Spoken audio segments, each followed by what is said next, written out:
हर हर महादेव। प्यारे भक्तों, महादेव जी आप सभी से कुछ कहना चाहते हैं। कैसे हो मेरे बच्चे? नीलकंठ के शीश पर बहे निरंतर गंगा, ऐसे प्रभु को देखकर मन में उठे उमंगा। लगा ध्यान वो बैठे रहते, सुनते सबकी पर कुछ ना कहते। उनकी महिमा अपरंपार, कर देते सबका उद्धार। तुझसे प्यार है तो तुझसे लड़ना भी हक है मेरा, क्योंकि संतान हूँ मैं तेरी और तू पिता है मेरा। ना शिकवा तकदीर से न शिकायत अच्छी, महादेव जिस हाल में रखे वही जिंदगी अच्छी। दूसरों को सुनो उसे समझो भी, परंतु स्वयं के नीच को ना खोवो। हर तथ्य से अप्रभावित रहो। शिव के व्यक्तित्व में हमने समस्त शक्तियों को स्थापित किया है।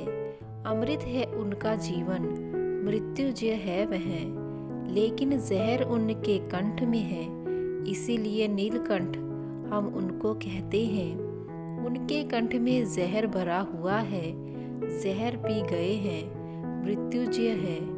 अमृत उनकी अवस्था है, मर वह सकते नहीं हैं, शाश्वत है। और जहर पी गए, शाश्वत जो है वही जहर पी सकता है। शिव वहाँ होते हैं जहाँ मन का विलय होता है। ईश्वर को पाने के लिए लंबी तीर्थ यात्रा पर जाने की ज़रूरत नहीं है। हम जहाँ पर हैं वहीं पर स्थिर बने रहें। जिस क्षण हम स्वयं में केंद्रित हो जाते हैं तो हम पाते हैं कि ईश्वर सदा से हम में ही विराजमान है। वे सब जगह हैं। प्यारे भक्तों, अगर आप भी सच्चे दिल से महादेव जी से प्रेम करते हैं तो कमेंट में हर हर महादेव, ओम नमः शिवाय ज़रूर लिखिएगा। महादेव जी आप सभी की मनोकामना को अवश्य पूर्ण करेंगे। शिव कोई पुरोहित नहीं, शिव तीर्थकर हैं, शिव अवतार हैं, शिव क्रांति दृष्टा है, पैगंबर हैं। वे जो भी कहेंगे वह आग है। अगर तुम जलने को तैयार हो तो ही उनके पास आना, अगर तुम मिटने को तैयार हो तो ही उनके निमंत्रण को स्वीकार करना, क्योंकि तुम मिटोगे तो ही नए जन्म होगा। तुम्हारी राख पर ही नए जीवन की शुरुआत है।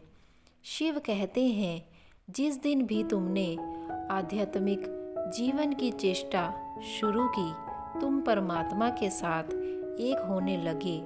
तुम्हारी चेष्टा की पहली किरण और तुमने सूरज की तरफ यात्रा शुरू कर दी।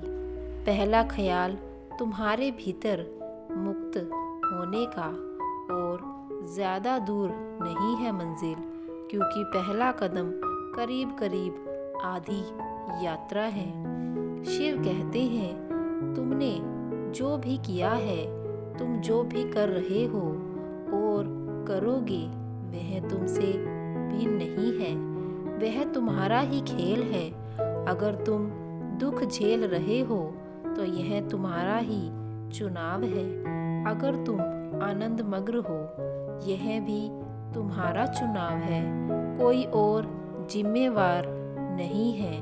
ध्यान बीज है, तुम्हारी महत्व यात्रा है। जीवन की खोज में सत्य के मंदिर तक पहुंचने में ध्यान बीज है। ध्यान क्या है? जिसका इतना मूल्य है, जो कि खिल जाएगा तो तुम परमात्मा हो जाओगे, जो सड़ जाएगा तो तुम नारी के जीवन व्यतीत करोगे। ध्यान क्या है? ध्यान है निर्विचार चैतन्य की अवस्था, जहाँ होश तो पूरा हो और विचार बिल्कुल ना हो। तुम तो रहो लेकिन मन ना बचे। मन की मृत्यु ध्यान है। तुम जो भी कल्पनाएं कर सको वे सभी संभावनाओं में रूपांतरित हो सकती हैं, परंतु उसके लिए तुम्हारी योग्यता कितनी है, यह एक बड़ा प्रश्न है। इस प्रश्न को केंद्र में रखकर जो निरंतर अपने जीवन यात्रा कर रहा है, वह निश्चय ही होशपूर्ण और सार्थक जीवन यापन कर रहा है। ध्यान करना ही एक महान आनंद है। बस केवल नृत्य करने के योग्य बनो, गीत गाने योग्य बनो। बस शांत होकर बैठ जाने और अपनी श्वास देखने में समर्थ बनो, और तुम्हारा होना ही आवश्यकता से अधिक है। किसी और चीज़ के लिए पूछो ही मत, क्योंकि तुम्हारा पूछना ही तुम्हारे अस्तित्व को दूषित कर देता है। तुमने दूसरी तरह से कोशिश की है, अब मेरी बात सुनो और मेरे बताए रास्ते पर चलने की कोशिश करो। तुम बस केवल ध्यान करो। महादेव का दिया हुआ हमें सब स्वीकार है। मेरे महादेव के रहते हुए चिंता करना बेकार है। आएगी मुसीबत भी तो मेरे महादेव उसे टालेंगे। हम महादेव के ही भक्त हैं, हमें महादेव ही संभालेंगे। ओम नमः शिवाय। हर हर महादेव।